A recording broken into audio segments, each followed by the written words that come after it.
Cher Gerson, nous avons tous été engagés en même temps. Nous avons été engagés en même temps. Et le premier jour où nous nous sommes rencontrés au CI, nous avions déjà identifié un grand point commun. Nous vibrions pour le vert. Cette vibration de couleur a scellé une complicité profonde entre nous. Nos balades dans la nature proche de chez moi, nos échanges sur la vie, nos manières de réécrire le monde, les histoires que nous inspirait la vie et que nous cochions sur du papier, les coups de crayon, la beauté de l'art que nous admirions. Tu as d'ailleurs magnifiquement illustré une de mes histoires. Tu m'as aussi confié la relecture de plusieurs de tes proses, dont celle-ci, sur la création du monde, celle que Émilie va vous lire juste après. Tu l'as fait en grande confiance, dévoilant encore une part secrète de ton âme. À travers notre amitié, il nous semblait d'ailleurs toucher l'âme du monde, comme nous aimions le dire. Alors l'ami, j'espère, et je te souhaite de tout mon cœur que tu aies pu trouver cette âme du monde. Si oui, fais-nous signe.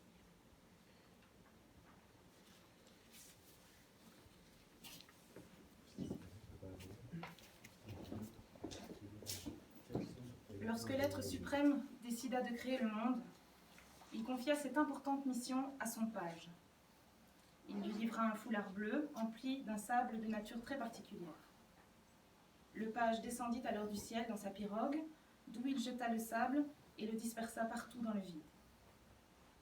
C'est ainsi que la terre apparut et que le foulard bleu devint l'eau salée qui entourera cette terre. Le page admire alors la beauté de cette création et demande à l'être suprême de pouvoir l'admirer pour l'éternité. C'est ainsi que l'être suprême lui concède le don de la lumière et de la chaleur. Le page deviendra le soleil, la lumière de la vie. L'eau, la terre et la lumière permettront aux enfants de l'être suprême de créer toutes les créatures qu'ils imagineront. Le fils aîné créera le vent, les oiseaux et les montagnes. Il deviendra le dieu des vents. Le deuxième fils créera les plantes, les fleurs, les animaux terrestres et les hommes. Il deviendra le dieu de la terre. Et sa jeune fille créera les animaux aquatiques, les vagues, les coraux et les femmes. Elle deviendra la déesse des mers, car c'est à elle qu'appartenait le foulard utilisé par son père. La déesse des mers créera les femmes différentes des hommes. Elles seront dotées d'une queue de poisson, contrairement aux deux jambes. Les femmes seront sa propriété, ses servantes, et en échange, elles seront dotées de beauté, d'intelligence et de créativité. C'est ainsi que les femmes seront à l'origine de la danse, du chant ou de la musique. Ces femmes seront immortelles, contrairement aux hommes, car la déesse craignait que son frère utilise les corps morts des femmes pour en faire un être similaire. L'être suprême et ses fils aimaient la fierté qu'ils sentaient à chaque fois qu'ils regardaient leur création. L'harmonie régnait dans la terre, car chaque créature restait dans son environnement. Les oiseaux dans le ciel, avec les montagnes, les plantes, les animaux et les hommes sur la terre, les femmes, les coraux et les poissons dans l'eau. Cependant, cette harmonie se vit interrompue le jour où une femme, une sirène, s'aventura à explorer un peu plus loin.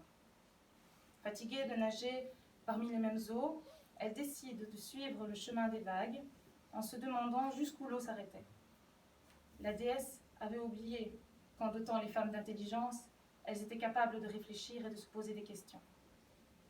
C'est ainsi que la sirène a nagé jusqu'à l'endroit où l'eau s'arrête.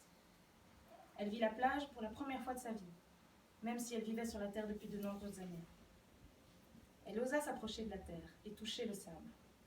Elle vit les roches, les palmiers et quelque chose qu'elle avait du mal à reconnaître, les traces de pas sur le sable. Après avoir passé des heures à contempler ce que ses yeux voyaient pour la première fois, elle s'aperçut qu'un être s'approchait de la plage, décida de se protéger en se cachant sous l'eau.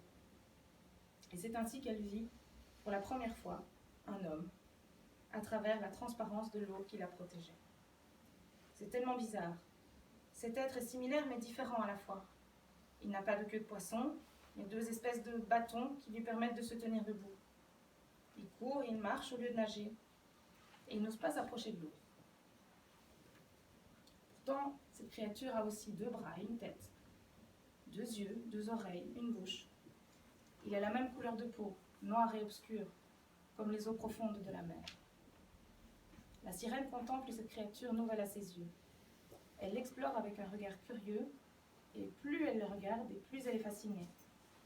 Curieuse aussi de savoir pourquoi il n'osait pas entrer dans l'eau. Ce jour-là, la femme découvrit non seulement ce qu'elle n'avait jamais vu, mais ce qu'elle n'avait jamais ressenti. Son cœur s'accélérait, elle était intriguée, ça lui faisait plaisir de voir quelque chose de nouveau. Elle était attirée, elle avait envie de s'approcher, de toucher, de caresser. Et c'est ainsi que la femme, créée par la déesse de la mer, créa sans doute quelque chose de plus important encore, l'amour.